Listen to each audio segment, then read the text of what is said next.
Hey, welcome to the Vo TV Primetime Show.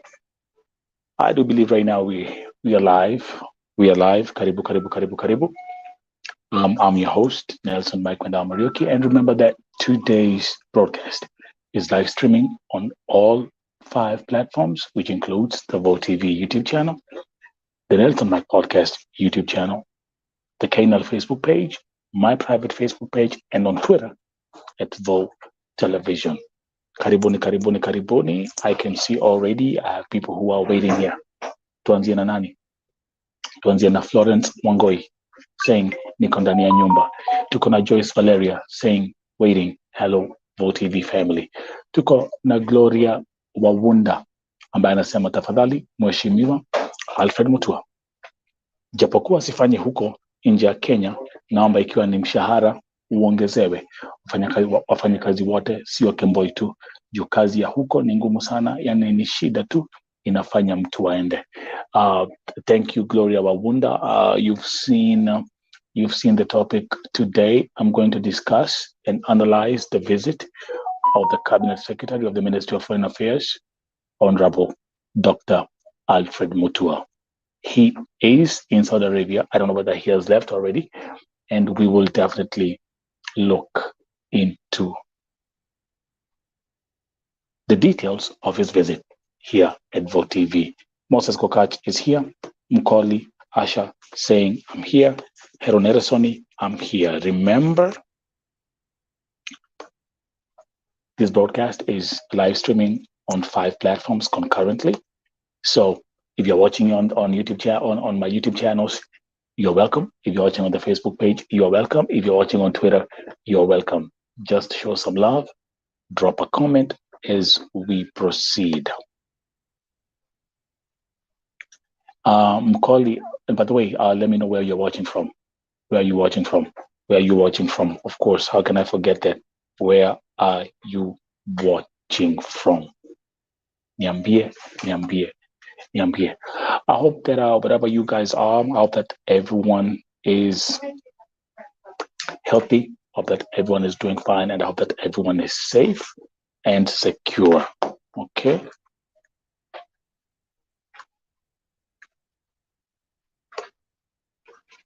Tuendelee.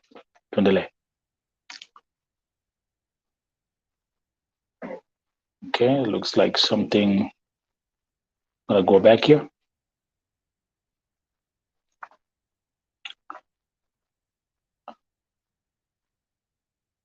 Okay, Mosa is saying hi to his sister Joyce. Mkoli Asher watching all the way from Saudi Arabia. Welcome again, the Vo TV Primetime Show. Today we'll look at the outcome of Dr. Alfred Mutua's visit in Saudi Arabia. It was highly anticipated with all that is going on. Yale ambayo imekuwa ikiendelea nchini Saudi Arabia. Kila siku shida. Watu wanalia shida kila siku, wengine wanasema ni kuchapwa kila siku, wengine wameuliwa kila siku, mwingine amekufa. We will discuss all that today, and my main question is, did his visit make a difference? Nanyi ambao mnafanya kazi, especially nanyi ambao mko Saudi Arabia, mwasemaje? Nataka nijue maoni yenyu leo hii. Lydia Jesang watching on Facebook, thank you. Nimekuwa nakaa hapo na ukae rada. Leo nyinyi ndio mtaongea. To just kick off the show, let me start by announcing ya kwamba our sister Pauline Murugi, nimepata ujumbe ya kwamba leo hii ameweza kuzikwa. Amezikwa leo. You know that I've covered this story intensively. Nilikuwa nimeleta family members hapa. I've been in touch with marafiki. Pauline Murugi ambaye alikufia pale nchi ya Saudia amezikwa leo. I've released a public statement on my Facebook page, na pia nimeongea na marafiki. So let me read what some of the messages they sent me. Tuanze hapa, wacha niseme shout out to Felista Maina, asante sana. Saying, hey Mike, yes, we laid Pauline to rest today in my side. I thank you so much. May God bless you abundantly. Nawatemi temi renene muno hari rogano rwa Pauline. So it's a sad story. Ni kesi ambayo ni ya huzuni, lakini leo hii ameweza kulazwa. Pauline Murugi alikufia pale deportation center ya Saudi Arabia. Wale ambao mnakumbuka, kuna video ambayo nilipost na ni video ambayo haikuwa video mzuri sana. Tulimuona kama alikuwa amefungwa na kamba mikono, amefungwa miguu, dada zake wakimuombea. So Hannah Momboy, you're jumping too fast. I haven't even started the show.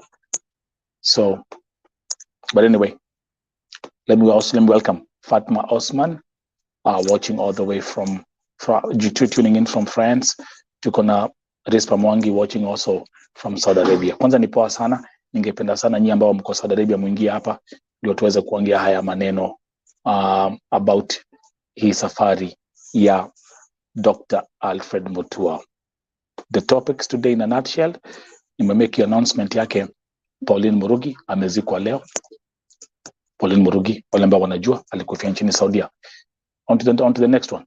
Again, tutaangalia hii safari ya Honorable Mutua. What was discussed? What was the conclusion? And what is the future?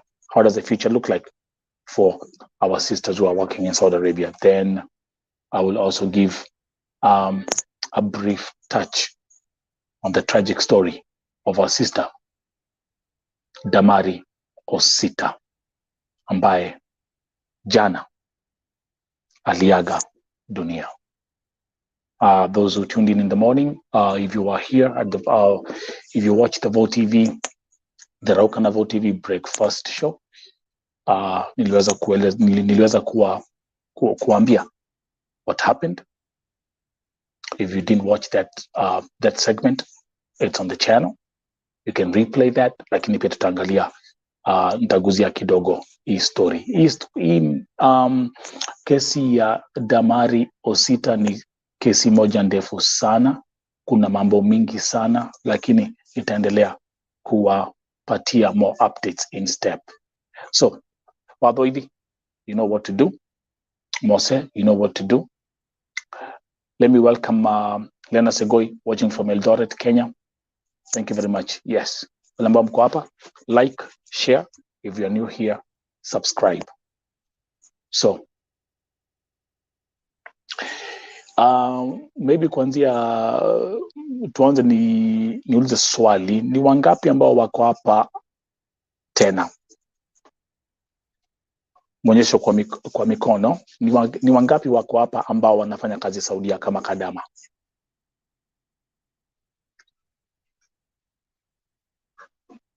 Ni wangapi wako hapa ambao wana watch hii show from Saudi Arabia?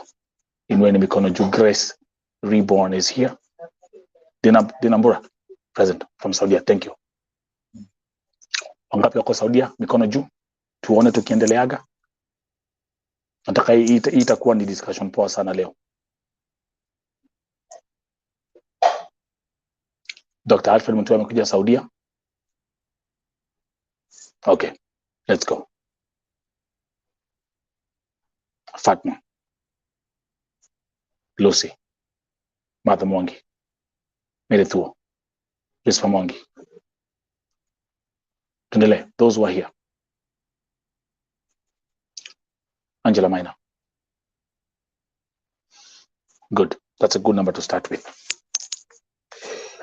Okay. Hata before nianze kuanga, tukianza before nianze discuss the specifics of his trip to Saudi Arabia, hana Wamboi. Swali, next question. Next question. Next question.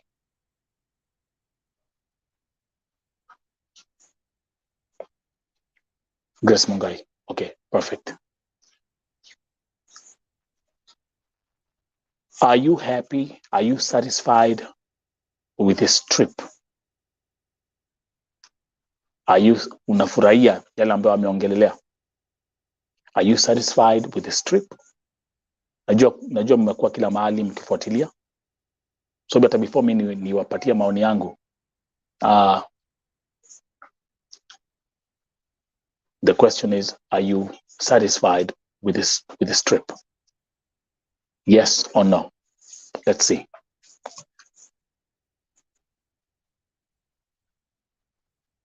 Let's do a quick poll. Tuone.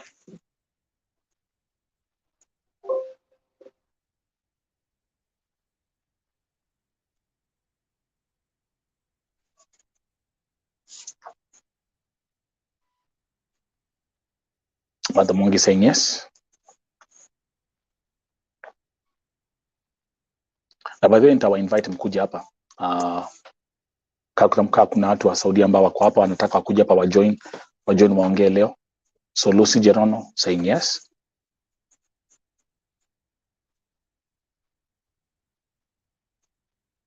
Are you satisfied? Are you happy? Do you feel Honorable Mutua achieved something in Saudi? Meritu saying yes. Fatma Nasmayu saying yes.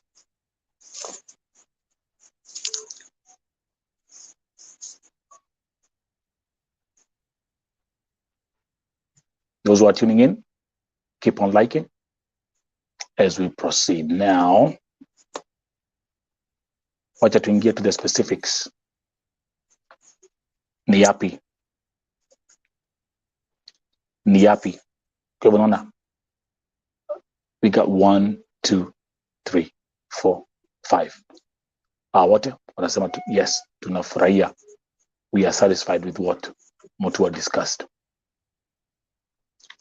Dina Mbura saying yes, but we are not sure if it will work. It is Pamongi saying no. Okay, so we have more yeses than no.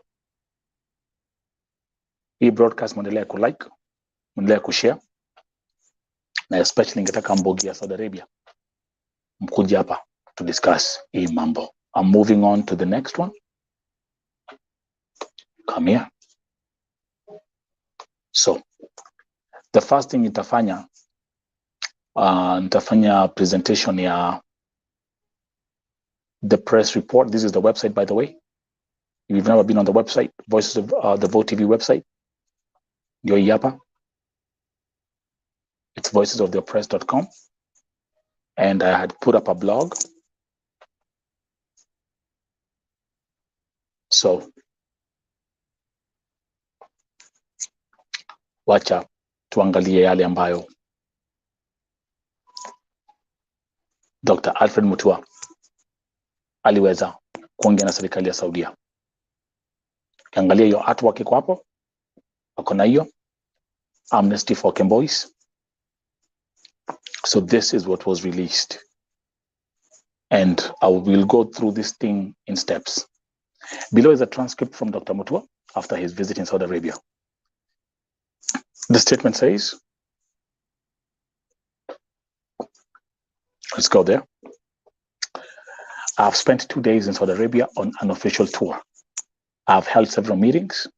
I have met senior Saudi government officials, my counterpart, the Minister of Foreign Affairs, His Highness Faisal bin Fahan Al Saud, and also a strong team of the Ministry of Labor, led by Vice Minister of Labor, His Excellency Dr. Abdullah Nasser Aboth Naim. It continues.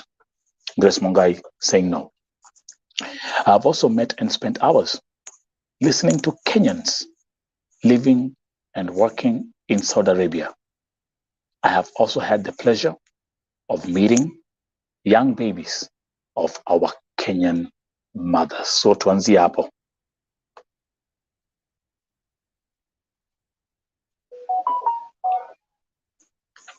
The statement says, I have also met and spent hours listening to Kenyans living and working in Saudi Arabia.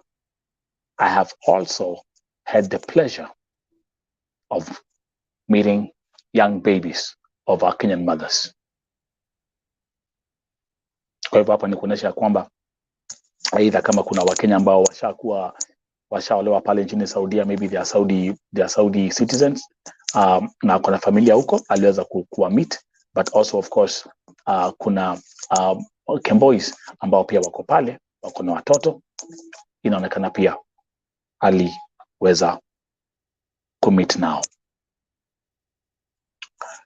The statement continues. The meetings with the Kingdom of Saudi Arabia government have centered on our bilateral issues based on the great relationship we have with the Kingdom of Saudi Arabia.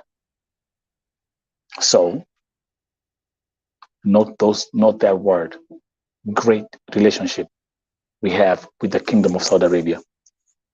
We have agreed to work together as a team as we push our international agendas. We have requested the support of the Kingdom of Saudi Arabia as we tackle the drought situation facing our country due to the effects of climate change. Another outstanding statement. Kenya kuko na njaa, watu wanalia hakuna chakula. So, as you can see right there, it says we have requested the support of the Kingdom of Saudi Arabia as we tackle the drought situation facing our country due to the effects of climate change. So when he says we have requested the support of the Kingdom of Saudi Arabia, that means they are seeking foreign aid kwa sababu ya njaa ile kwa Kenya. Tuko pamoja? Okay? Kenya inasemekana kuna parts za Kenya ambazo kuko na akunyeshi, the rivers are drying up, watu wanalia njaa. So kwa sababu ya the drought situation, they have requested support. So when you see this here, that means, of course, Saudi is not a food producing country, but I'm sure the support will come in form of finances. The statement continues, with His Highness Faisal, we have agreed to enhance our trade and investment and expansion of our tourism sectors. This will create more employment opportunities and increasing the amount of money in the pockets of our people. Another outstanding statement. This will create more employment opportunities and increasing the amount of money in the pockets of our people. Are you with me? Okay. The statement continues. The Kingdom of Saudi Arabia views Kenya as one of its top partners. And likewise, we view Saudi Arabia as one of major partners. We have also engaged comprehensively on the issues facing Kenyan workers. Now sasa hapa ndipo mambo inaanza.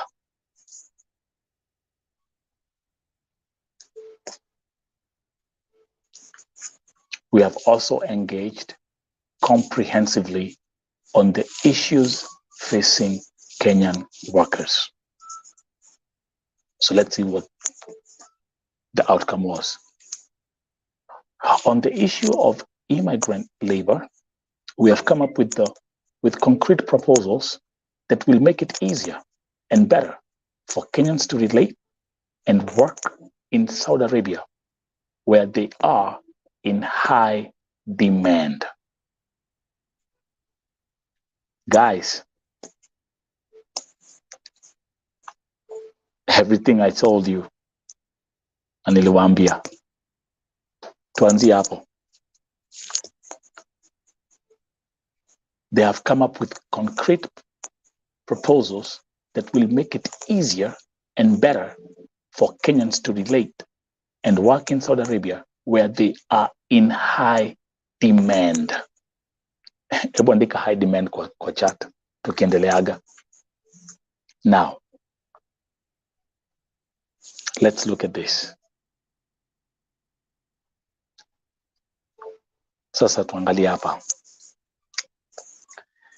Listening to the victims, agents, Kenya government officials, and Saudi government officials, it is clear that the problems facing some of our people start back home in Kenya.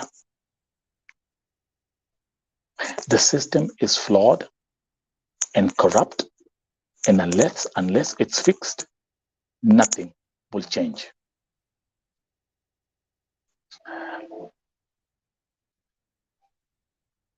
Andikeni kwa chat,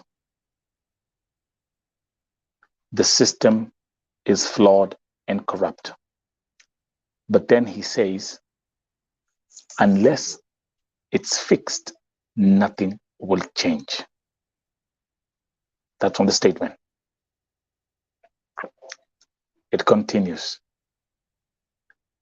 There is massive corruption in the way Kenyans are prepared before they leave to be domestic workers in Saudi Arabia, and follow-up of Kenyans when they arrive. This is a major concern to all of us, including the government of Saudi Arabia. Milka Chepto, that's my Milka is watching on Facebook. Just be patient. Let's go back here. Tuangalia hapa. This is a very, very powerful statement. And by the way, Yvonne, do you want to join me? Madam President, I need you here.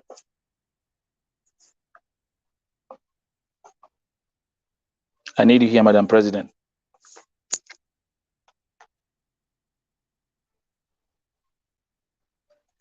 So, Alfred Mutua says there is massive corruption in the way Kenyans are prepared before they leave to be domestic workers in Saudi Arabia, and follow-up of Kenyans when they arrive. Shida ni gani? Napigia agent simu, achukui simu,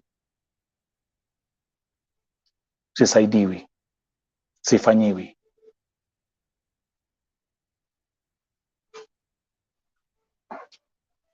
I see we have Aisha tuning in from Abu Dhabi.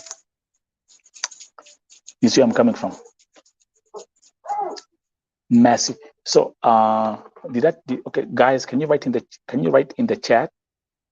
And I want you will be picking up, the keywords. And the chat, massive corruption. The massive corruption ya nani? Massive corruption ni agents. Siandi wanapeleka wasichana Saudi Arabia.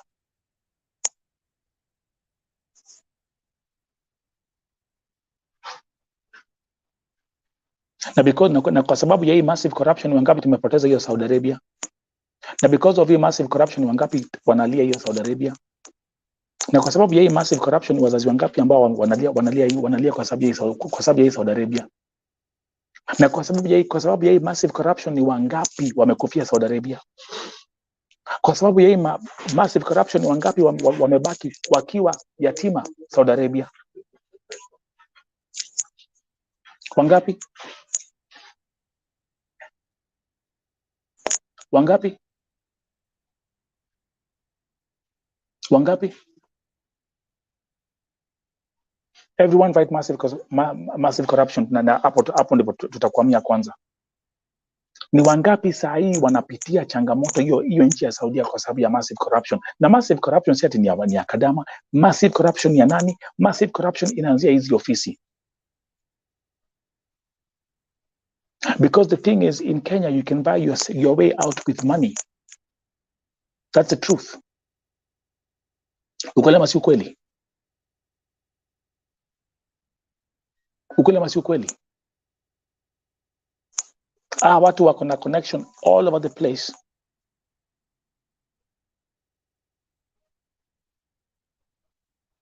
Kuanzia kwa polisi, kuanzia kwa DCI, kuanzia kwa serikali, the institutions which are actually supposed to represent and protect our fellow sisters.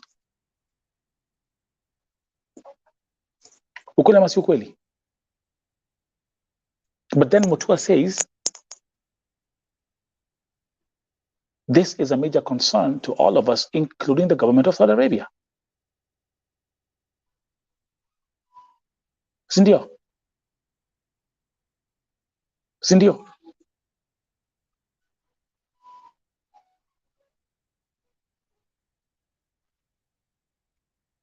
Thank you, Martha. Tuendelee. Now, the press release continues. We have to break the cartels and streamline the agencies, some of which are owned by prominent Kenyans. Andikeni kwa chat cartels na pia mwandike prominent Kenyans.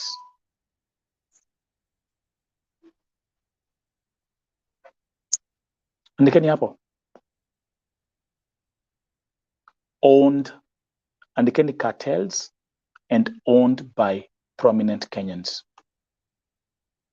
Ndio statement hapo. Kwa hivyo kuko na prominent Kenyans ambao they own these agencies. And by the way, let me say this. Mutua, you ain't telling me personally anything new. Hautuambii kitu mpya hapa. Just FYI. Cartels, that's not breaking news. You'll see breaking news. So nothing that you're saying in this statement so far is breaking news to each and every one of us. So what do these cartels and prominent Kenyans have? They have connections. Thank you very much, Rhoda. Lucy. Sindio, they automatically have connections. Thank you, Dina Wambura. Angalia comment ya Dina Wambura. Since Kenyan MPs and ministers are the owners of these Bonako agencies, then hii mateso haitawaisha Saudia. Hakuna kitu tunaambiwa mpya hapa. There's nothing new here. There's nothing new here. Hakuna kitu hapa Mutua umetuambia mpya so far. I mean, from this statement, especially like, you know. Hakuna kitu mpya hapa. Okay, I've seen it. Madam President and Dr. Mia.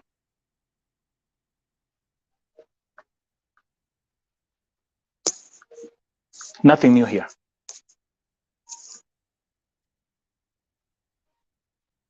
Nothing new.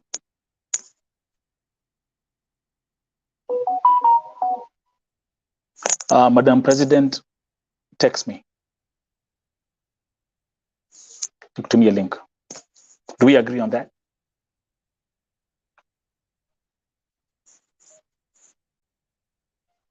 Our prominent Kenyans, our cartels, they try to fight anyone who tries to come on their way. Mi walijaribu wakashindwa because I'm a human activist.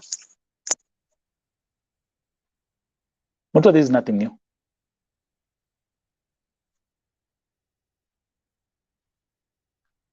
And can I be very, very honest? If you're saying we have to break the cartels and streamline the agencies, some of which are owned by prominent Kenyans, I'm gonna tell you something. You won't be able to achieve this goal. you will not be able to achieve this goal.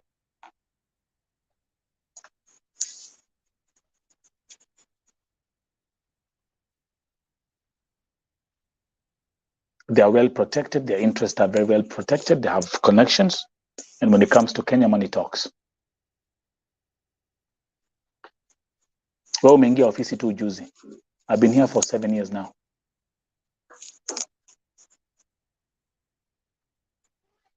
Who am I talking to? To Hamwe. Let me at that point invite Madam President, President wa Kadama Saudia, Yvonne Mirimo, aingie hapa tusome hii kitu pamoja tukiendeleaga.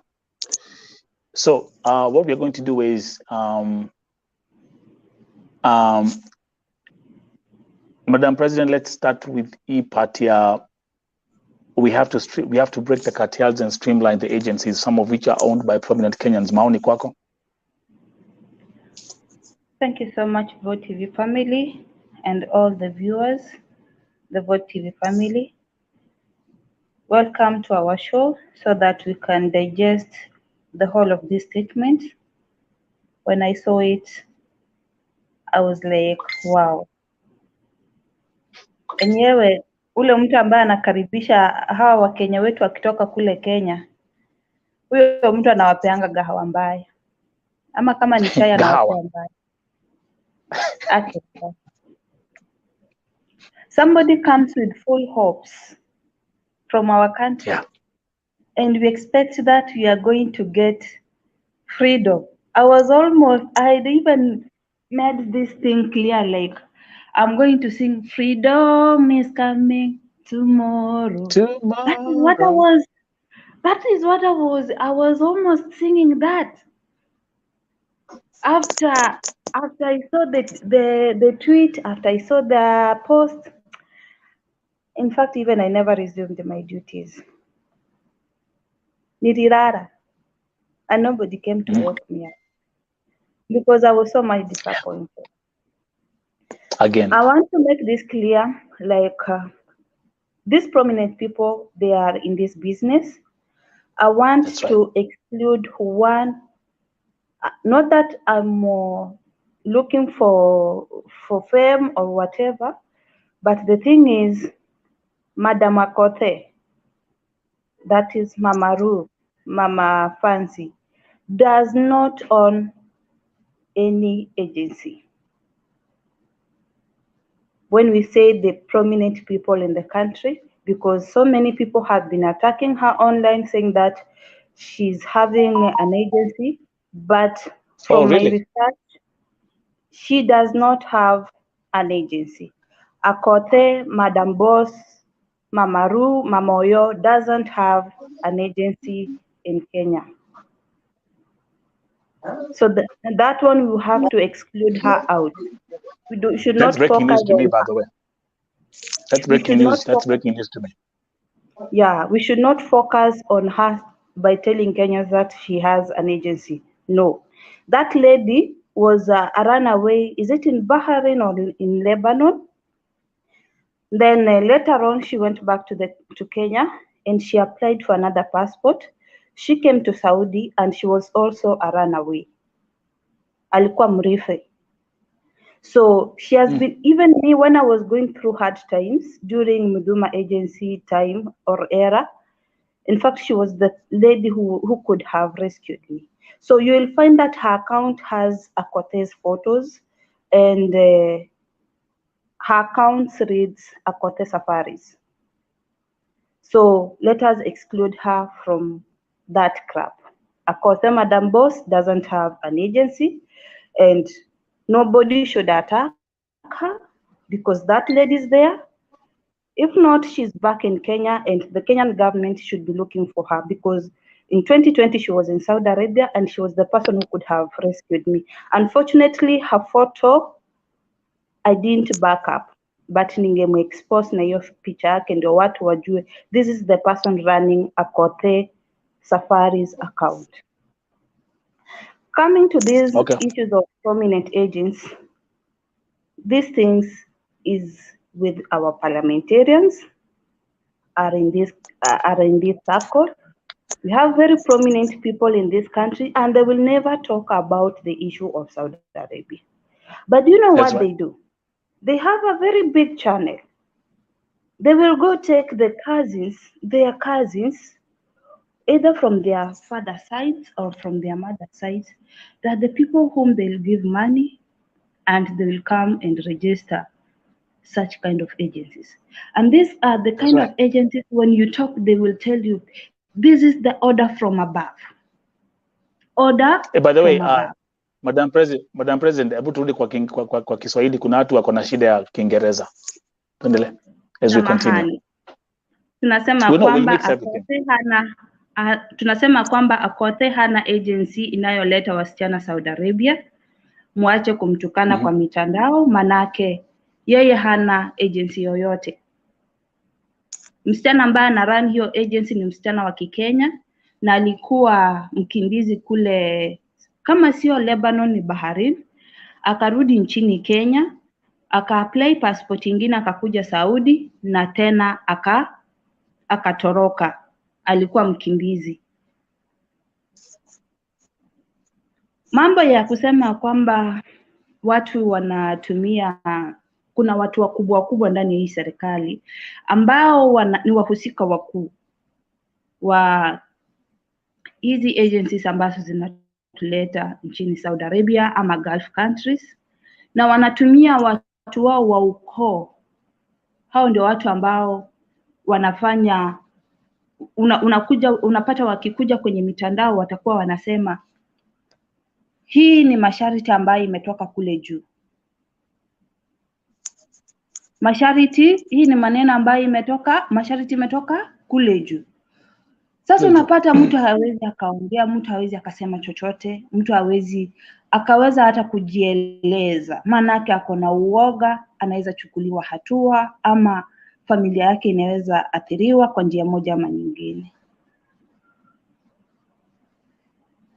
Sasa tukiingia mambo za prominent Kenyans, for example, I'm gonna give a simple example.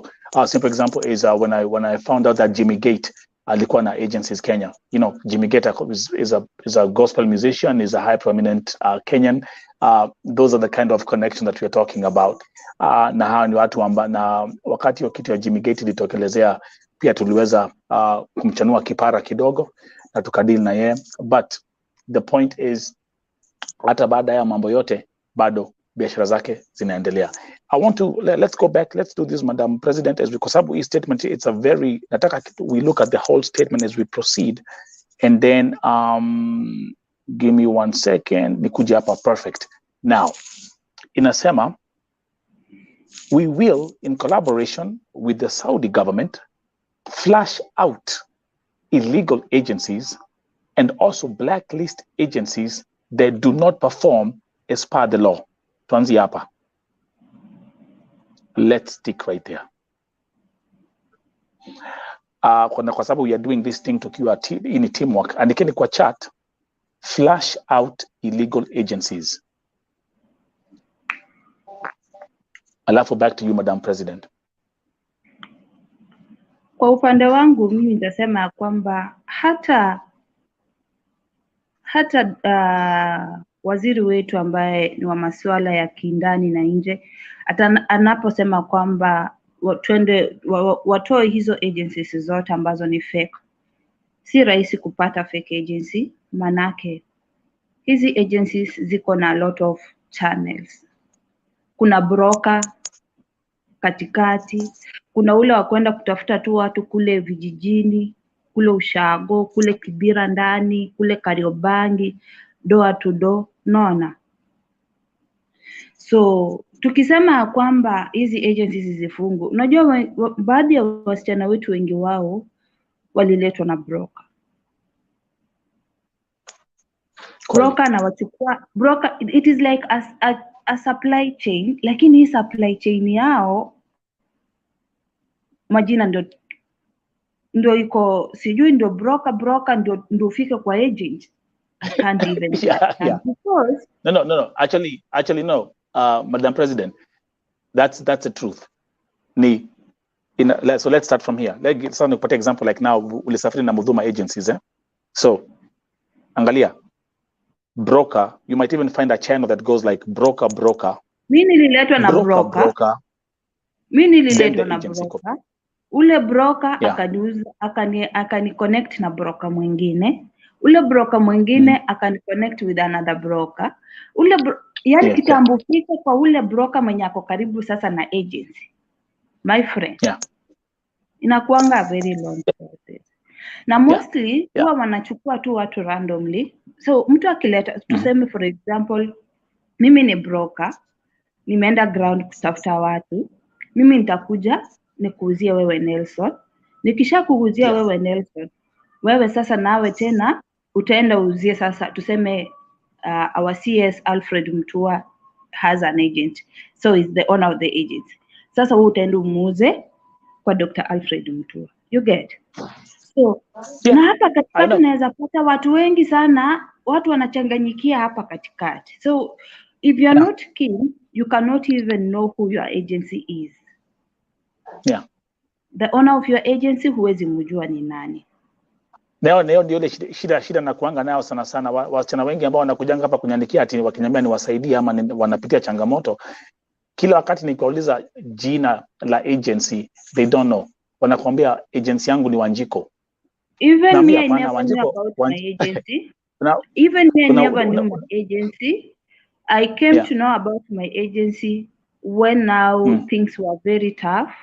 Na I approached a friend of mine na nikamwambia unajua inakaa tuende ofisi manake I had a same reaction na the late mwenye amekufa huyo msichana Damari.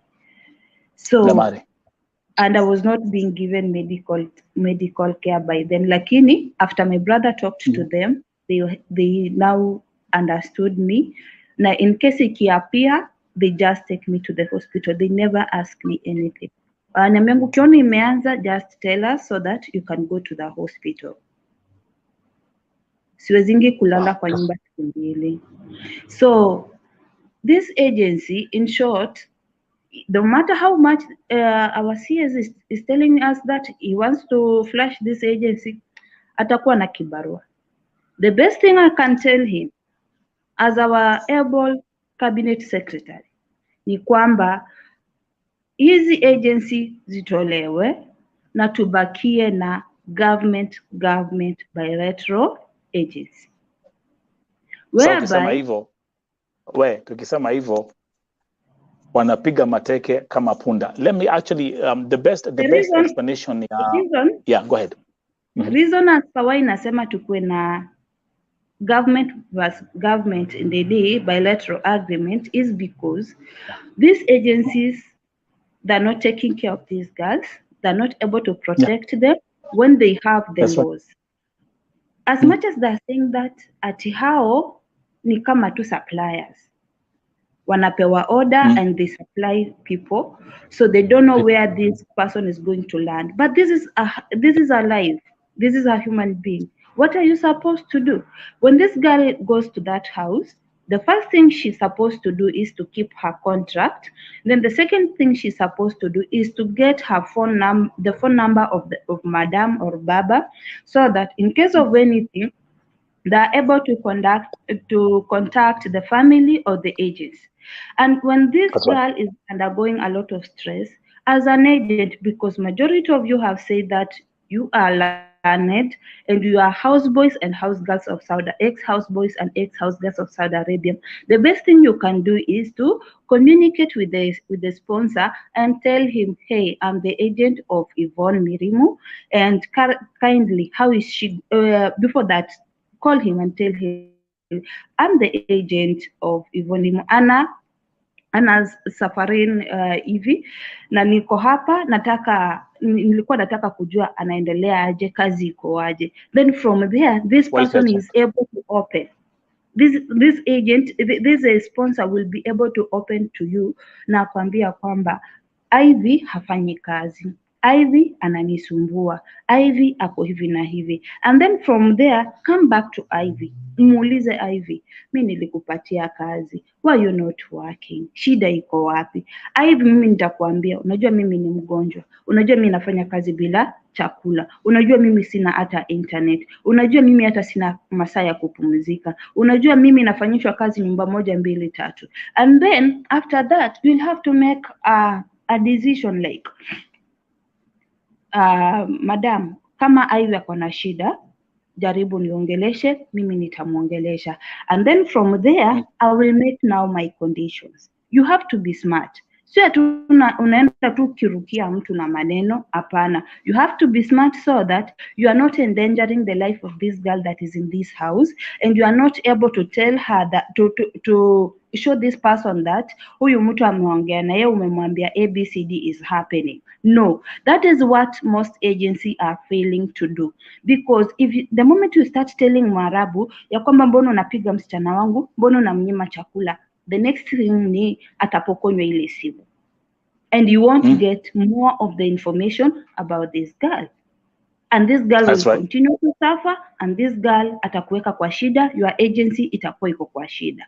So after talking to this girl, after talking to the boss, mwambia kwamba okay, kama Ivy ako na shida, kindly ensure that you reach out on me so that I can be able to talk to Ivy. So from there umwambia kwamba, but remember that as an agent, or as the agreement we have with the Saudi government is, msichana hafai make sure ya kwamba msichana wangu hafanyishwe kazi nyumba moja hadi nyingine, msichana wangu at least ako na time ya kupumzika, msichana wangu at least anaweza communicate na mimi na familia yake nyumbani, at least msichana wangu akiwa na shida, you are able to talk to me so that I can be able to talk to her because of language barrier. Imagine siwezi, wacha nikwambie 100% sure from the cases I have dealt with, hakuna Mwarabu hukataa hiyo story.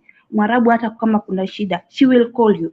Mimi hata wakati mwingine napatanga ma missed calls mingi, wamenipigia, ambia so and so ingie kazi, fulani amekataa kufanya hivi. So when they talk to me, I'll talk to the girl na nimwambie ingia job, usiharibu kazi, ingia job, na kama kuna shida I'll be able to handle it na madam. So nitamweleza kama kuna shida kabisa, hata ananyimwa food, nitamwambia jaribu, kama unaweza pata hata mchele ya white, wewe nunua tu weke hapo, atachemsha akule na akunywe na maji, aendelee na kazi, usimnyime mambo ya kujitengenezea food. That is how these agencies are supposed. This is how these agencies are supposed. Yeah, hold on that thought, and then we're going to do this because I want us to make sure. I want to make sure we touch on every subject on this press release. Yeah, Dr. Alfred Mutua, which actually also includes mambo za amnesty for Kembois, mambo za mshahara. We'll all look into that and tutaendelea could discuss. Now, okay, he says we have also agreed to ensure compliance by agents and others when it comes to provision of healthcare. I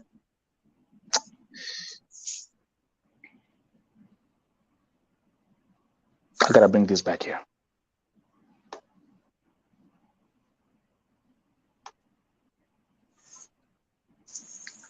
You want to talk about healthcare? Yeah. Damari Osita. Wait. I just want to make up an injunction, and then I'll continue reading the statement. Right now, we have a dead victim in Dubai. So just remember that.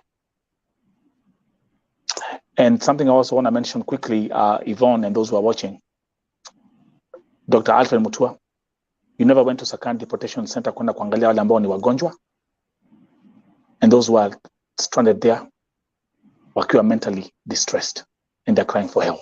Just FYI. Lakini wacha niendelee na hii statement hapa. Tuendelee kusoma. Look at this.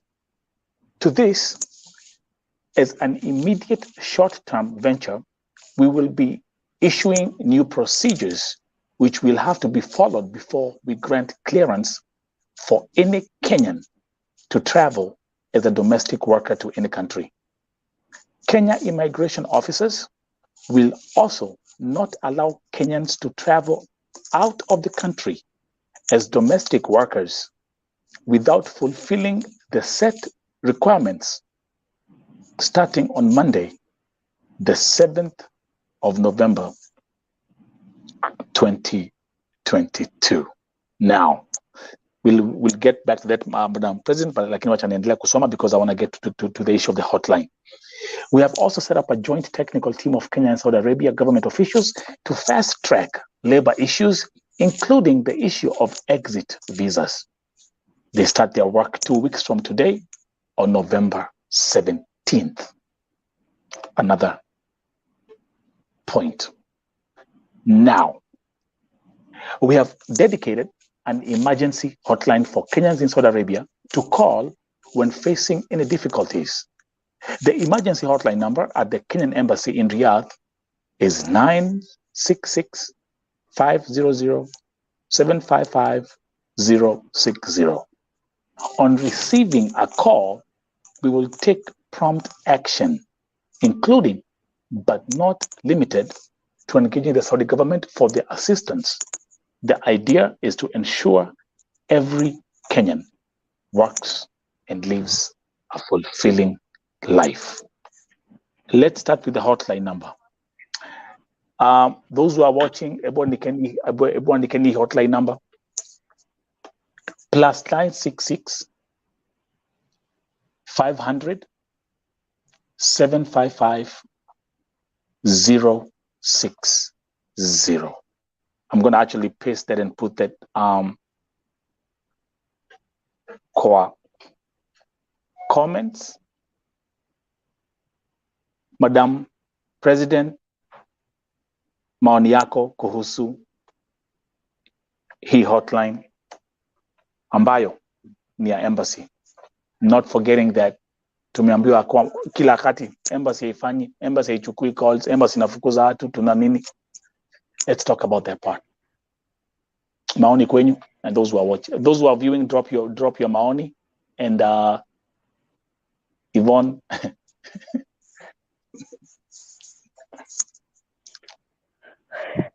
Tuko na hotline number emergency ya embassy.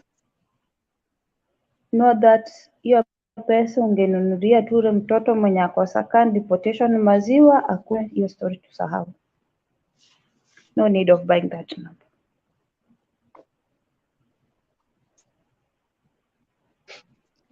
Watu wako na namba ya embassy.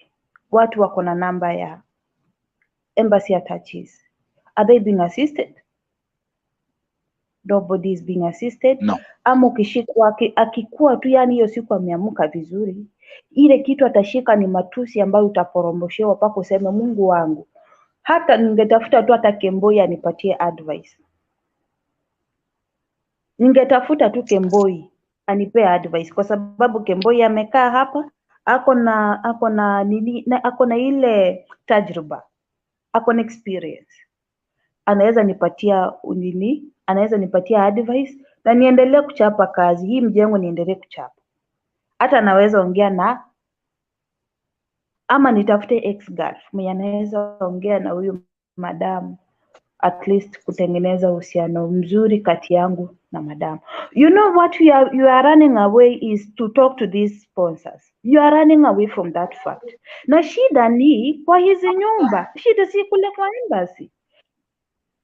Aki usingenipigia tu simu nikwambie ile kitu yenye Wakenya wanapitia jamani. Kukupea tu ushauri, si ati unilipe, si ati mimi natafuta kuwa celebrity ama kadama on contracts. And what these girls are going through is very hard. We are talking about issues za watu sijui medical. Let me tell you the truth that ile proposal ambayo umepewa haitakubalika. One, this girl is here illegally. So story ya kusema ati akigonjeka peleke hospitali haitawezekana, because already Saudi Arabia government has got its own budget. inajua kwamba watu wenye wako hapa legally ni watu fulani, watu wenye ni citizens wa hii nchi ni watu fulani, watu wa serikali ni watu fulani. So matibabu ya kadama is free if only you are on contract, you have an ikama and you have a passport. When you go to a government hospital, you will get free medication.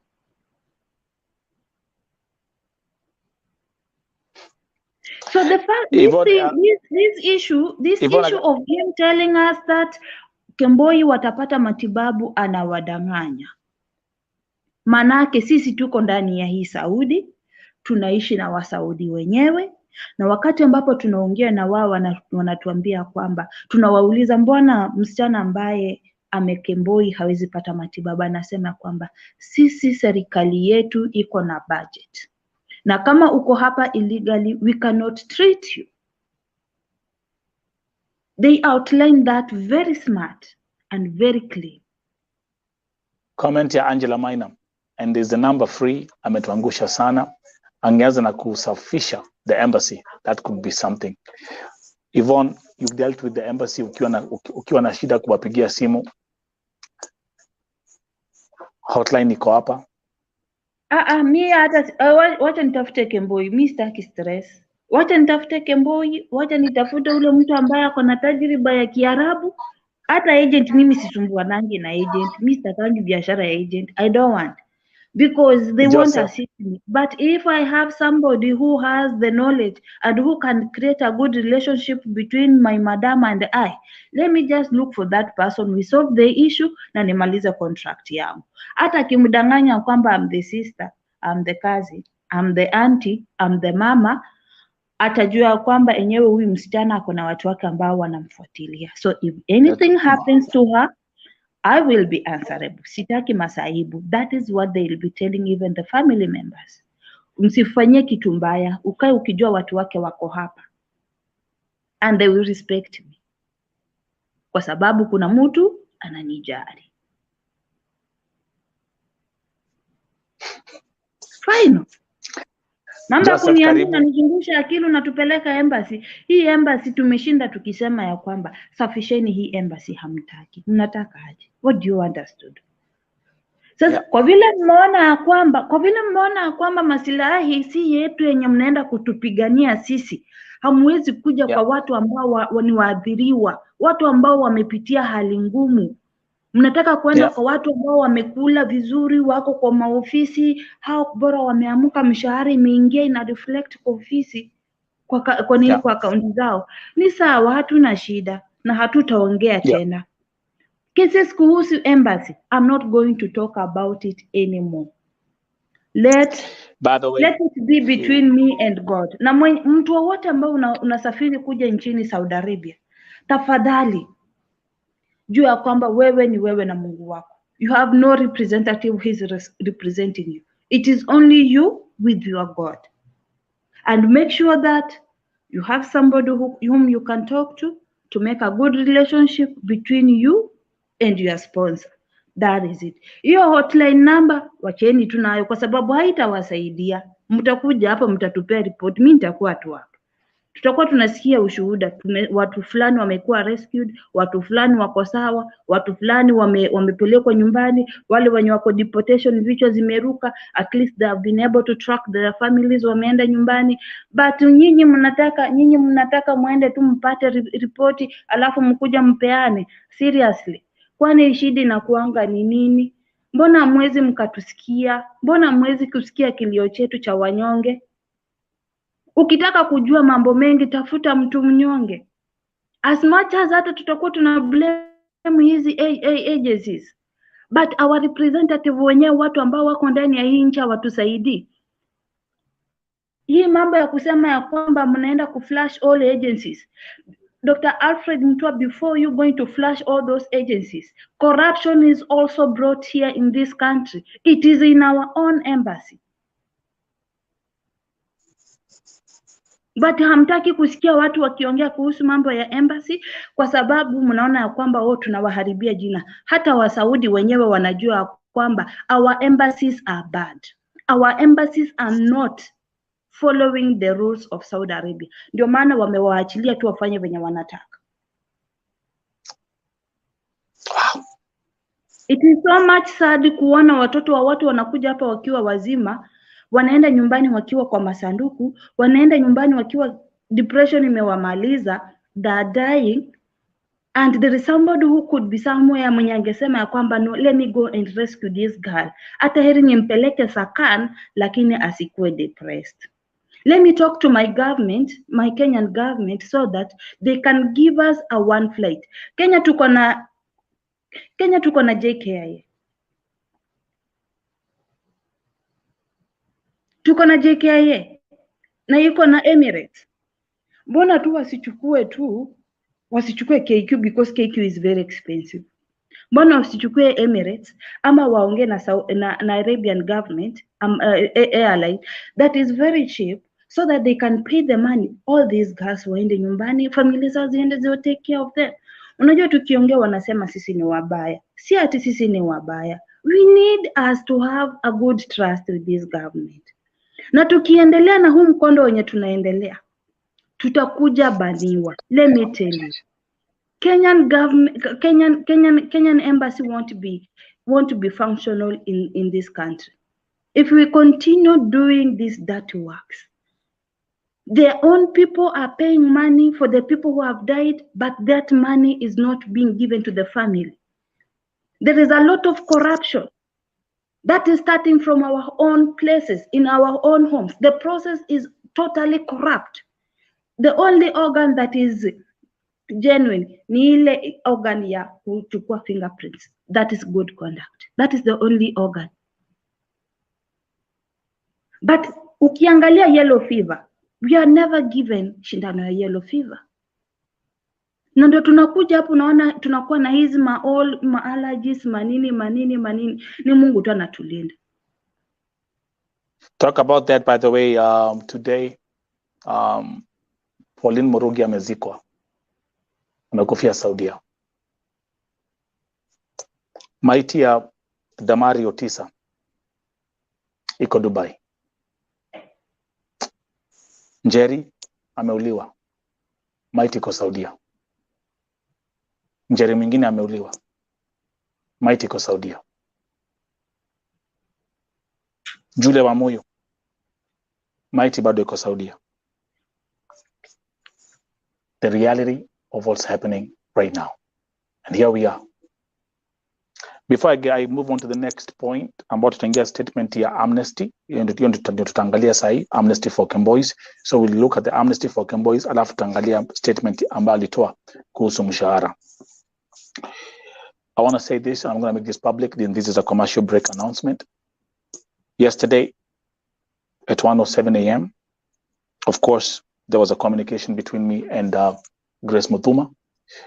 Grace Muthuma, by the way, pia alinitumia hii article ambayo tuko nayo hapa. I actually invited her and I was like, hey, you can come here and talk about this. And she said she won't be available, but this is what she told me. She said Saudi Arabia has over 500,000 Kenyans. They're not supposed to die. That was her statement. But then I want to announce this right now in public because I'm a very transparent book. This is what I told Wangari Muthuma in regards to the case of Anita Kadesa. I told her the only good thing that stands between us is the fact that you are called Grace Wangari, like my grandmother who raised me. You lied in the Anita story. Your own staff lied. The DCI Act was total garbage. Your HR was a clown act and even lied about her name. I know everything, and I mean everything. Keep making that chatter. My final expose is coming out. Ride with the bad publicity. 97.2% of all the audience never believed a word you spoke. With that said and done, next week, here at Vote TV, I'll be releasing a complete expose of how Grace Muthuma and her office staff lied to me on camera in regards to the case of Anita Kadesa. I'm making it very crystal clear. I gave you free legal advice. Don't make the mistake of thinking you can take Anita to court, because us, the people, Vote TV, and this family, we will go all the way. I have lawyers who have reached out to me, who are prepared to defend Anita Kadesa pro bono. Now, with that said and done, tuendelee na hii statement ya Alfred Mutua. Madam President, naona umeanza kula vidole. Before blood pressure ipande, kaa tu hapo, I'll read the next statement. Alfred Mutua said, I have requested for an amnesty to be granted to Kenyans who have fallen out of status and are residing in Saudi Arabia illegally. Those who are unable to access medical care so that their documents can be legalized, and others given passage to return home. Back to you, Madam President. I request Kemboys wapatiwe amnesty, waweze kutoka nchini Saudi Arabia. And then he says those who are unable to access medical care so that their documents can be legalized, and others are given passage to return home.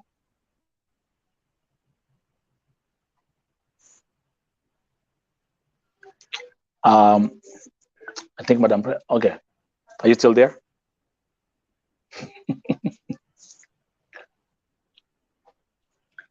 Okay, the issue of Those who are him watching, telling Kenyans that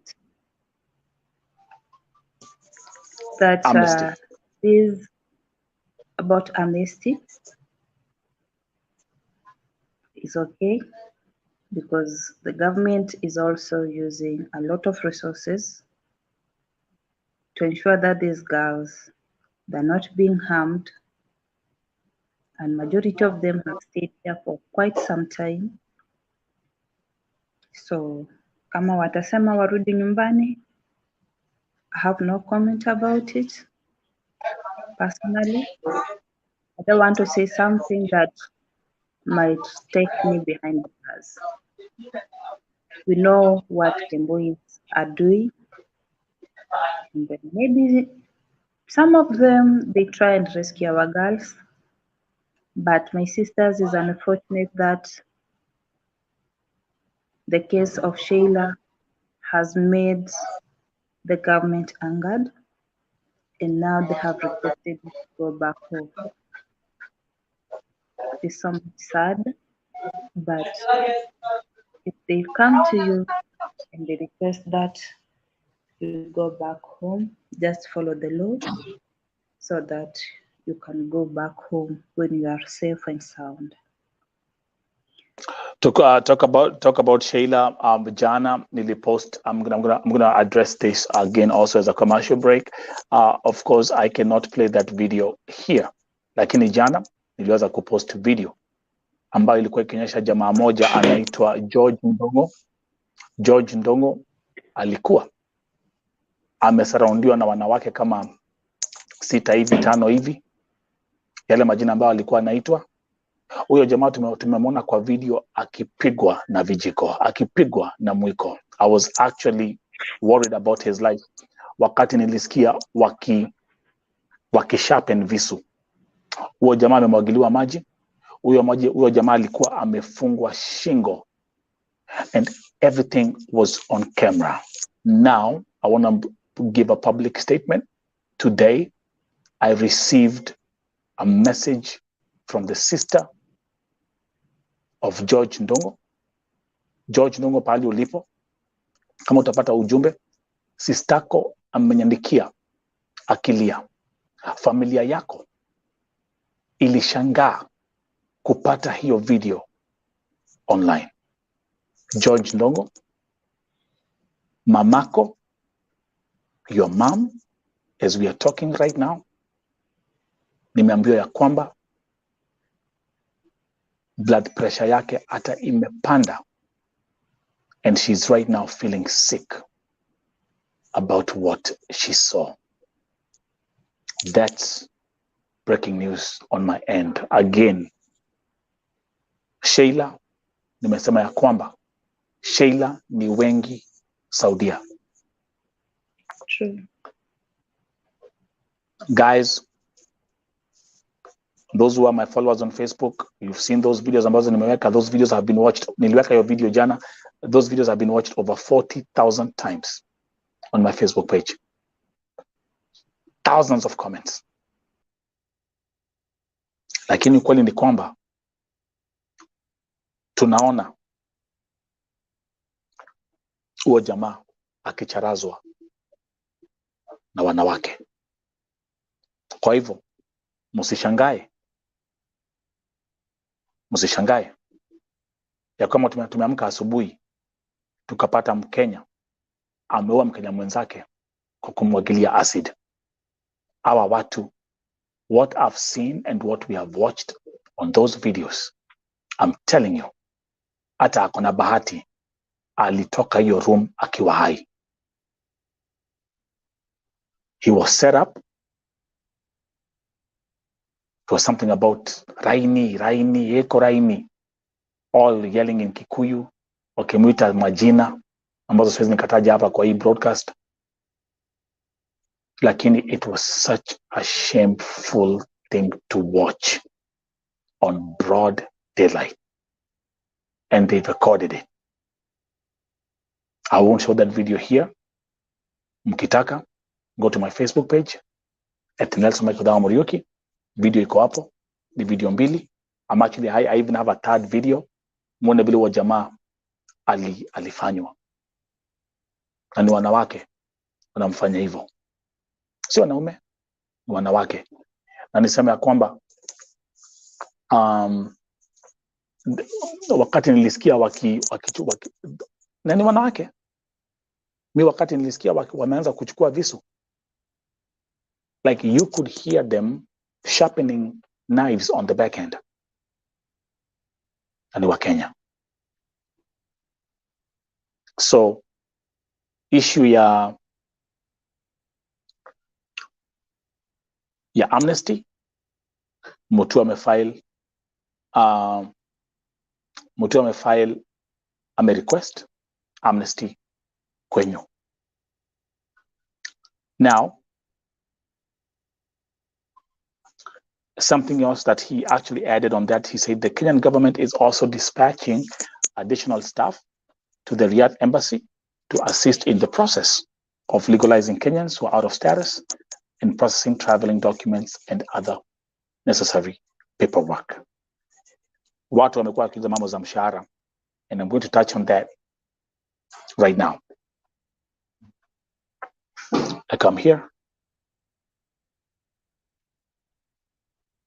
and I come here.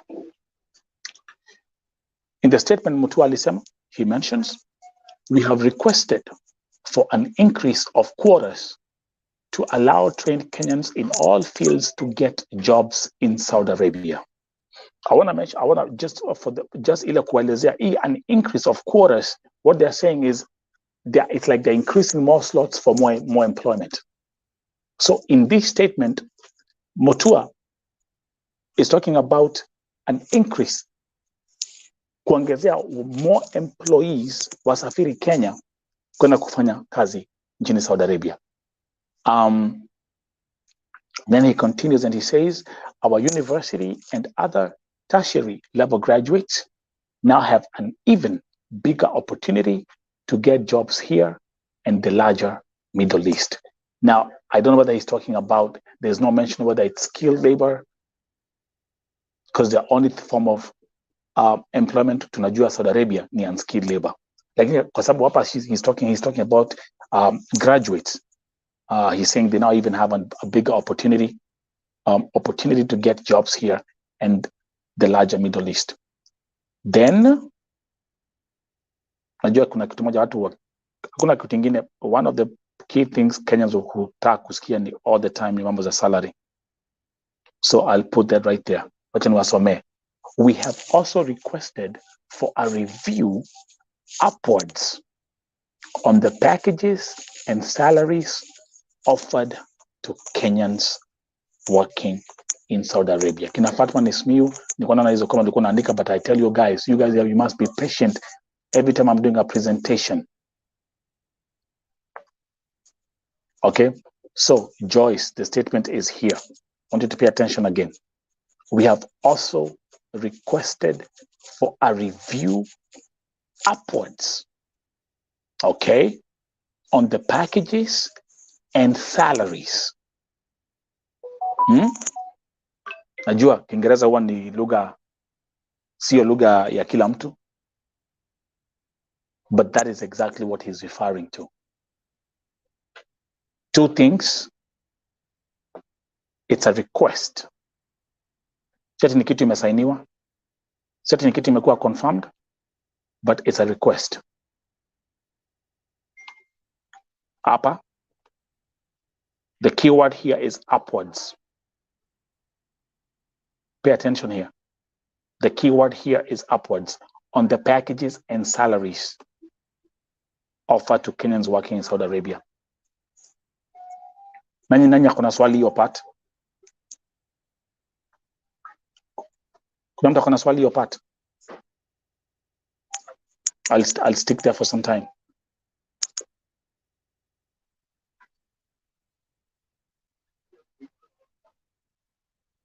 Anyone with a question about your statement?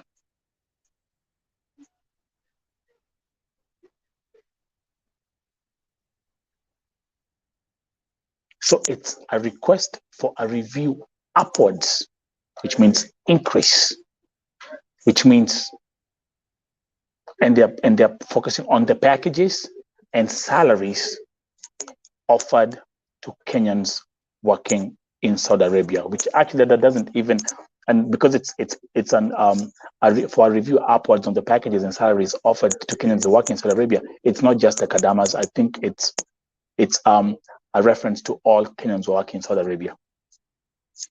Deborah, nasema David, kuna mambo muhimu mtu wa kuongea na hii ni nini? That one I agree. Sophie Bambu, yes, niko na swali. Endelea. Nafatiti, if working conditions are not improved, Kenyans will continue working under harsh conditions, e.g. working using harsh chemicals without protective gear. I agree. Sophia nauliza, ni kwa kila mtu anafanya kazi Saudi ama ni Kembois peke yake? What are you referring to, the amnesty? No, I don't get that part.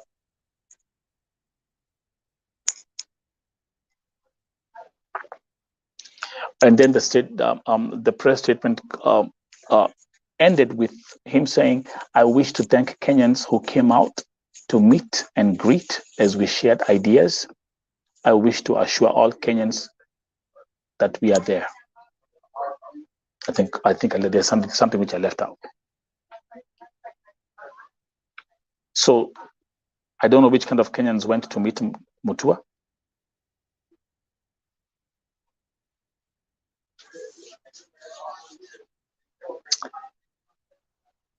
Let me explain my personal disappointments.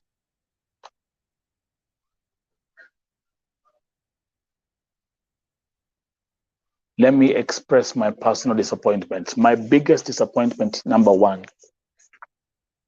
hakwenda Sakan.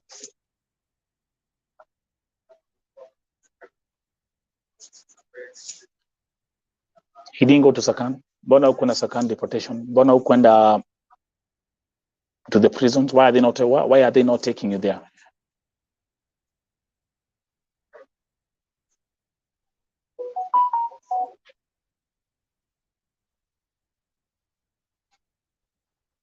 Wale wa Kenya ambao tumeokoa Saudia, especially this year, people like Diana Chepkemoi, waliongea mambo za wale wa Kenya ambao waliacha Sakan. Watu kama kina, what was her name again, Nelly. ule ambaye alikuwa alishika agent wake mashati, alimshika shingo. Spoke about what they've seen in Sakan. I've given reports of what's going on in Sakan. As I'm talking to you, kuna watu they are right wananiandikia kila siku what they're going through in Sakan. Why didn't you just pay a visit there and see the sick, visit the sick and see what they're really suffering? Go and see the conditions they're living under. Hours tena wote wamekuwa kwa ofisi, wamefungiwa kwa ofisi. Nasema tuokoeni, tumekaa hapa for 3, 4 months, 5 months, hatufanyiwi, hatupatiwi. Mbona mkwenda huko?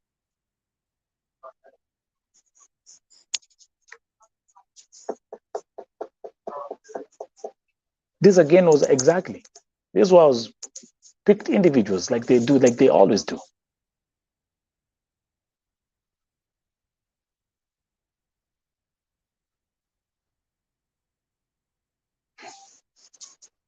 Wacha nimwambia kazi haijaisha.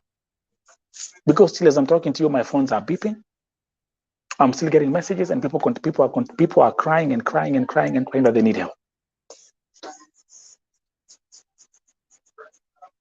People like Zipporah, they're stuck at Sakan, they're sick.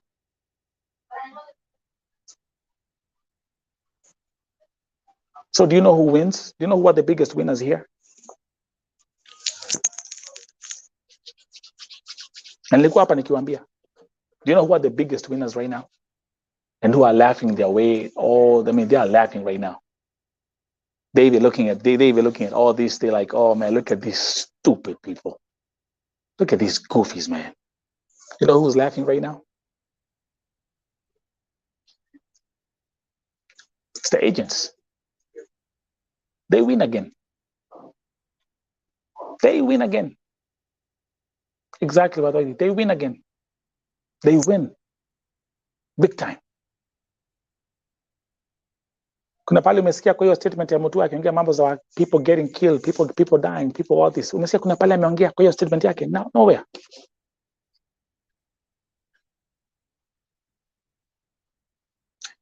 And I repeat what I said today in the morning. Kwa the Rauka na Vote TV show.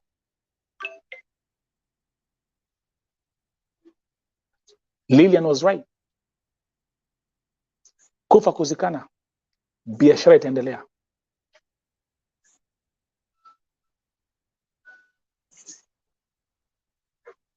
That's the truth. That's the truth. Let me actually see if I can, I'm going to be able to pull up, let me see if I'm going to be able to pull up. Give me a second.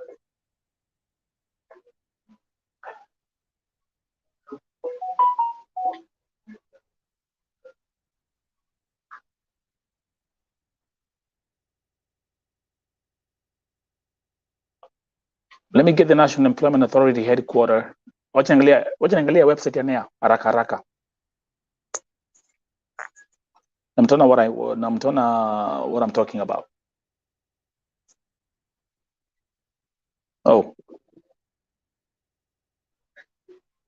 Pole, give me a second. Agents, they are so happy right now. Niliwaambia, I told you when I saw the red flag, ile mkutano ambao mtu alitana kwa ofisi yake.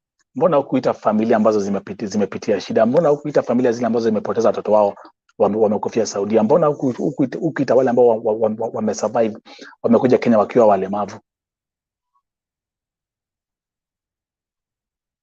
Nothing is gonna change, man. Kuna kitu inabadilika hapa? Hakuna.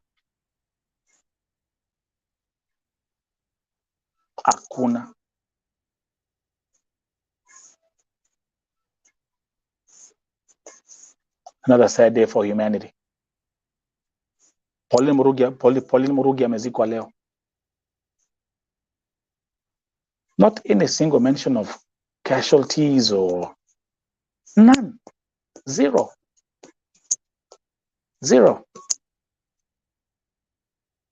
The high demand for Kenyans working in Saudi Arabia, there's a high demand. They are saying it. So who wins?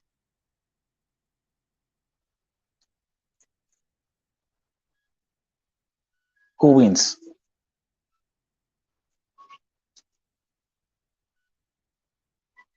Something I'm trying to get. There's something I want to show you here.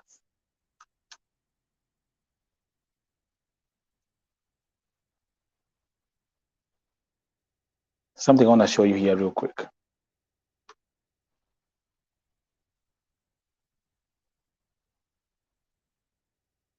Kwa hivyo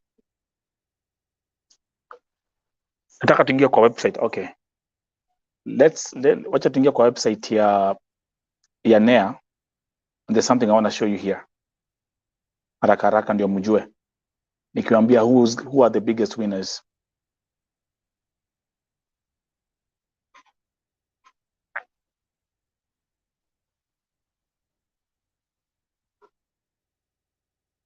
Let's start with this one here. Give me a second. Yeah, bila tu umesema.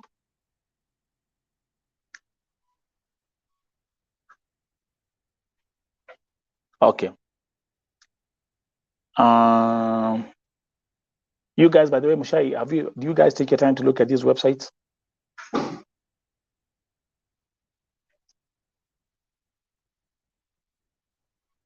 Okay. This is the one that gives instructions of for all the embassies, but give me a second. There's one I want to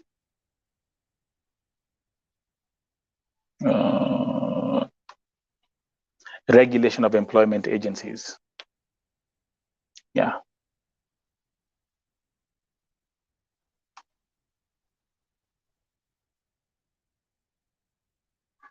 One second. Okay, perfect. Ikuja hapa.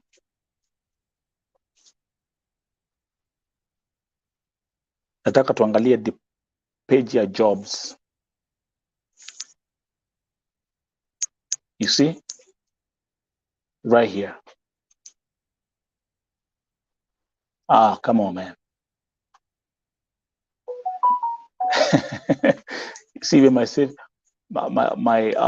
system tells me this is not even safe to open. They have this problem. Isn't ini shida ni typical issue ya Kenyan websites. Yeah, itafungua. It says not secure. So I can't open it. But anyway, let me see. Oh, Yvonne is back. Okay. Yvonne, karibu. Shukran. Simu ilikuwa imezima. Yeah, I figured that. Okay, let me see. I'm trying to go through. There's something what I kuonyesha. Okay, haitafungua. Again, a typical issue with Kenyan websites. Hata hazikwangi secured. That's so my I use high protection whatever for my system, so imekata. But nilikuwa kuambia hivi, ukienda kwa website ya NEA, nataka muende hapa kwa find job opportunities na mtaweza kuona, go and see zile ad ziko hapo za kazi ya kwenda Saudi Arabia. Utashangaa. Let me actually just open like one here, just as an example. Hope itafungua. Job opportunities.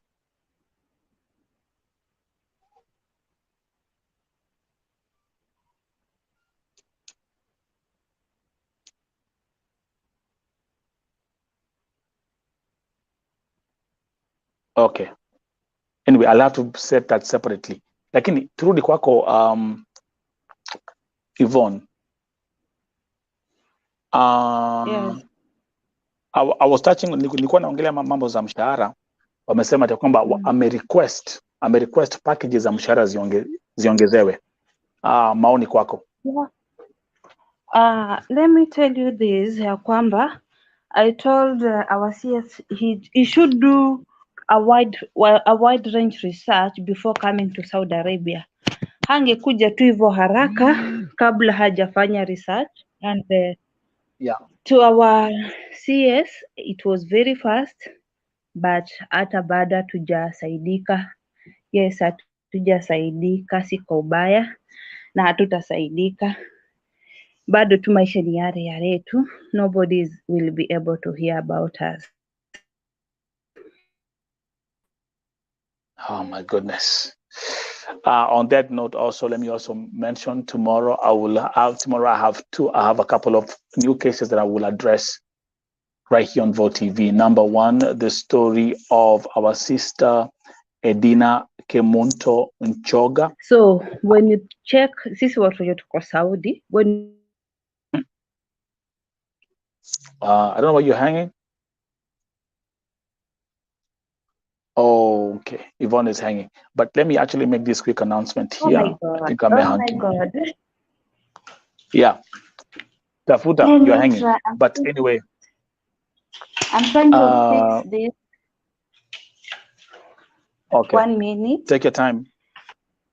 Take your time. That one has broken down. Ah, let me check the other room.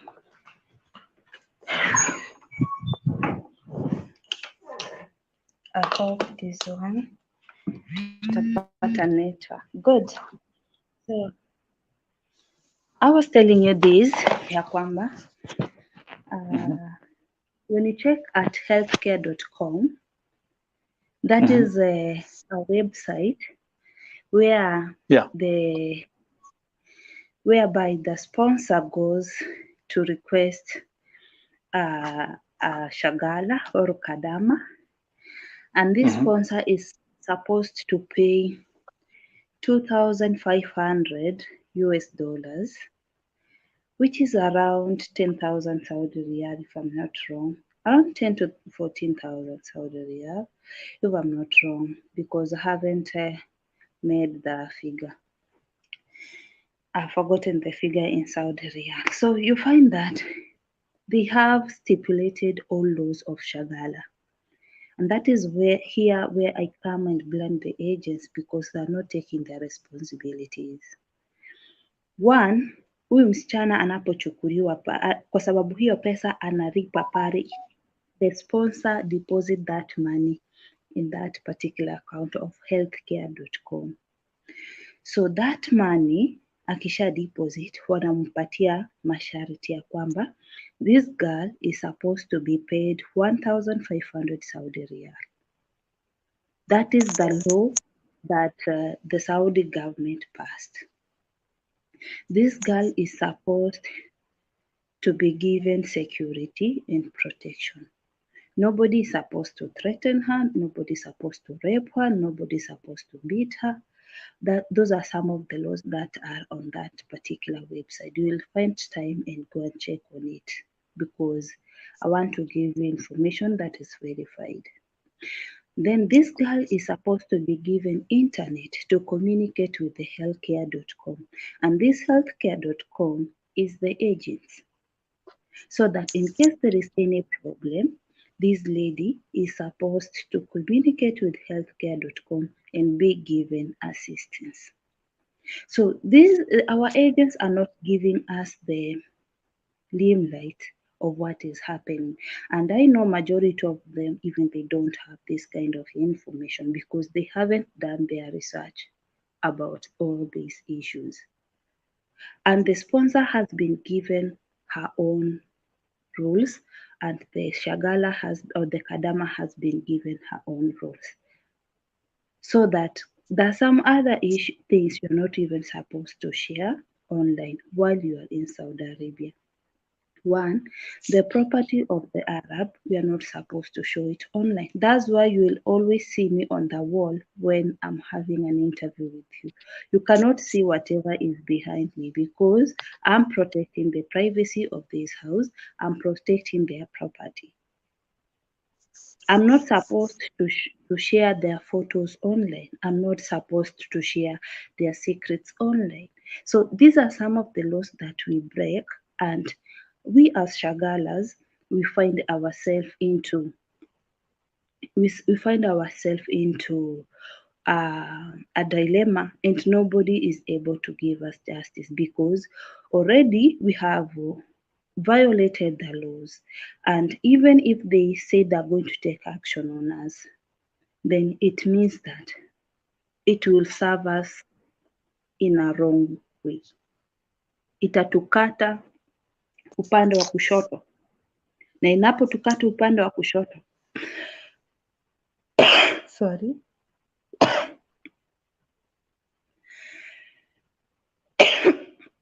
sorry Bless you. sheria inapotukata upande wa kushoto, it means that nobody is there to protect you.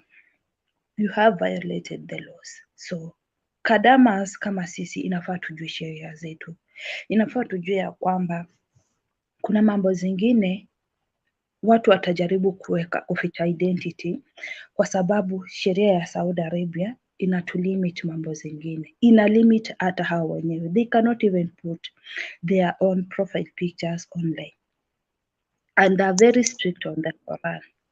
And I'm very much sorry on this a few team of girls wenye wanaenda wanavaa nikabu kwa viuno, wanavaa kanzu ya baba, wanavaa inaitwa hiki kitambaa cha wababa wanavaa, and they're making with it TikTok.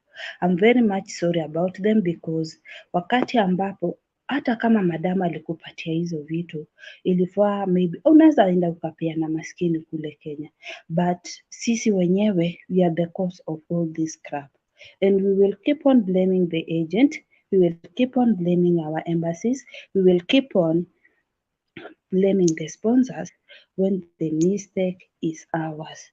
Unajua, wacha tuambiane ukweli, ndio tusishinde tukisema ya kwamba serikali ni wabaya, sisi ni wabaya na hii ni mbaya. Unaona, sisi pia tuko na shida zetu. We have got our own weaknesses.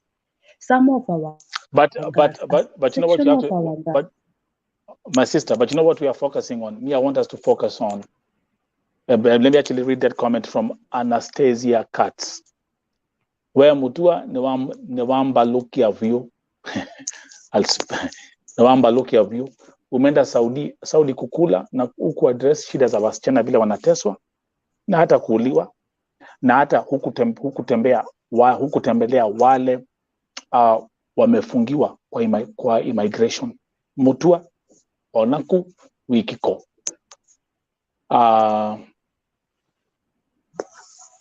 Let's do a poll again after running this segment. Ni wangapi hapa wako na hofu ya kwamba mambo itabadilika Saudia baada ya huu mkutano wa Alfred Mutua baada ya huu mkutano? Show hands up. Say yes kama unafikiria itabadilika. Say no if you believe nothing will change.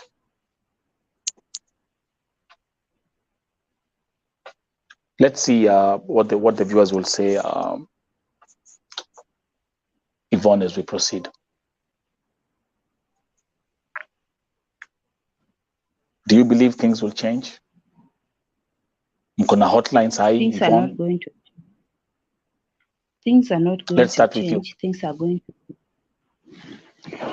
not going to change. Things are going to be more worse and worse, because kuna vitu zingine sisi, mashida zingine sisi huwa tunajaribu kuficha za huko Kenya. You cannot come and announce that. You cannot just come and announce ya kwamba in our country tuko na kiangazi. You get? Angalia hapa. Just look at the screen. Nafatiti 254, no. Moses Kokach, no. Alvin Mwangi, no. Nadia Doris, no. Mambo ni yale. Moses Kokach, tuachie Mungu tu. Joyce Valeria, no. To live in Warsan. Pet Alv, no. Yvonne, no. So where do we move from here? What do we do? It is only us with God, and hata heri vile ambavyo tulikuwa, because I'm very much sure this trip has worsened the situation. Our girls are going to suffer more, depending on the statement he offered. hiyo statement tu peke yake it is going to make these girls suffer more, kwa sababu sisi huwa tunaficha mambo ya kwamba kwetu kuna kiangazi, unaona, kwa sababu ukisema kwetu kuna njaa inamaanisha ya kwamba huyu msichana hatapewa chakula, atakuwa anaambiwa kule mara moja kwa siku, maanake huko kwao hakuna chakula. You get? Yeah. Hangeaddress hii issue. Mambo ya kusema ya kwamba Kemboi na wale ambao wako kwa contract, Kemboi wapewe medical, it is not going to work out because the Saudi government also has its own budget that is working on it, na wako na citizens wao ambao wako hapa, wako na wale migrant workers ambao wako hapa, so that thing is not going to work out. They give medicine into hospitals depending on the number they have. You cannot just run a country like a market. You get? That is the point I want you to understand. They have got their own budget, they're working on it. So mambo ya kusema ati Kemboi atapata matibabu, it will never work out and it is not going to yield any fruit at any given point. Number 3, as I conclude, is to say that Shagala, serikali ya Saudi ilipitisha ya kwamba all the Asian countries, they passed a law where they said that Shagala atakuwa anapata 1,500 Saudi riyal, but Yeah. the thing is ni hawa agents wa Kenya na wa Saudi, and I cannot blame even our Kenyan agent. I want to blame the agents of Saudi. These are the people who are scoffing a lot of money from the Saudis and wanafinyilia ule msichana ambaye anafanya kazi kwa contract. If you are smart enough and you have done your research, utakuja huku Saudi ukiambia kwamba as per healthcare.com you have told us this girl is supposed to get 1,500 Saudi riyal and not 900 Saudi riyal. If this is happening, can we have a government interagency so that Intelligence. we can run this thing for maybe 5 years or 2 years? We see how this thing is running. If it is not going to pick up, then we will have to involve our own agencies. Number 3, revoking these agencies, it doesn't mean that it is not even adding up, because we have people who violated the laws and were banned in the previous years, and these are the same people you are going to recruit Yeah. because they have already done their broker things with other agencies. They have gotten their money. These are the same people you are going to recruit in this agency. So my request is our CS Dr. Alfred Mutua, let us give it a try. We have a intergovernment agency whereby this girl, in case this girl is having a problem, we are able to communicate efficiently.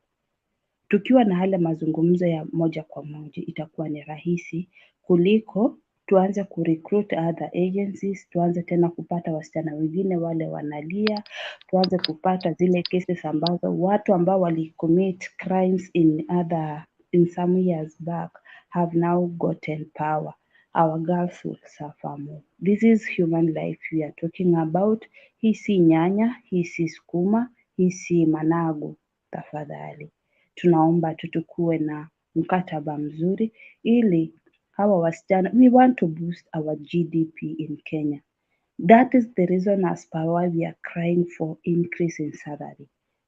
The Philippines have done that, and if we do this as Kenyan government, and then hatutakuwa na watu ambao because one, we will have opened other businesses. We will have invested in our countries back in Kenya, and by us investing in our country back in Kenya, we will have employed so many youth who are not able to come to this country and work.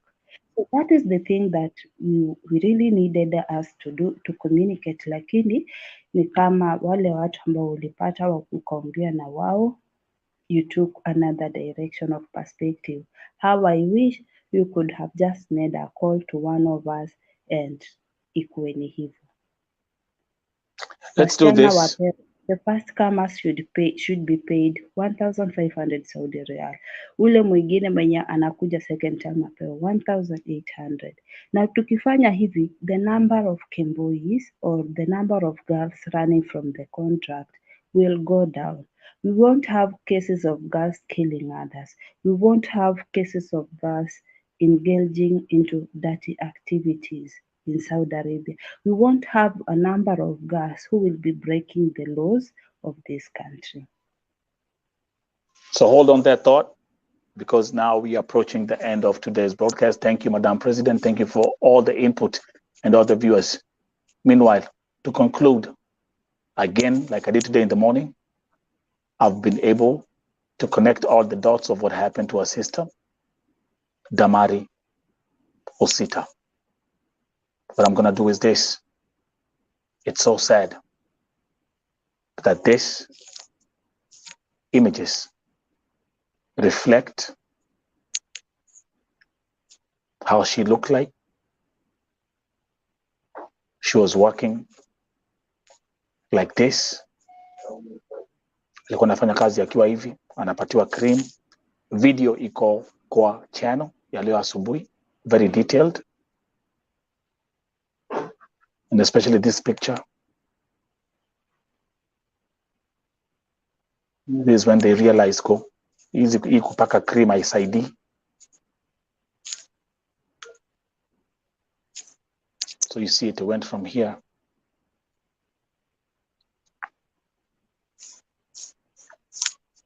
Give me a second. Hapa it was getting worse. Her allergy was getting worse because of the chemicals that she was using for cleaning. Lakini alikuwa tu anajipaka tu cream, anapatiwa cream, anajipaka.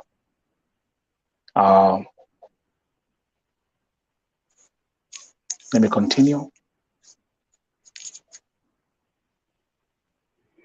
There you go. None of the cream that she was using. She was healing external wounds, but her internal organs were completely wrecked. And such a sad story. There she is. And this is how she left Kenya. We've lost a young sister, a mother of two. Pray for her family, pray for her two children. The story of Damari Osita is a lesson for many. Is a lesson for many. Tomorrow, I have a special feature of two other major stories of our sister. Kuna msichana ambaye amekufia nchi ya Lebanon, anaitwa Edna. Her family friends here in the USA, they reached out. I'll feature them tomorrow. And also breaking news, I'll feature another story of a lady who disappeared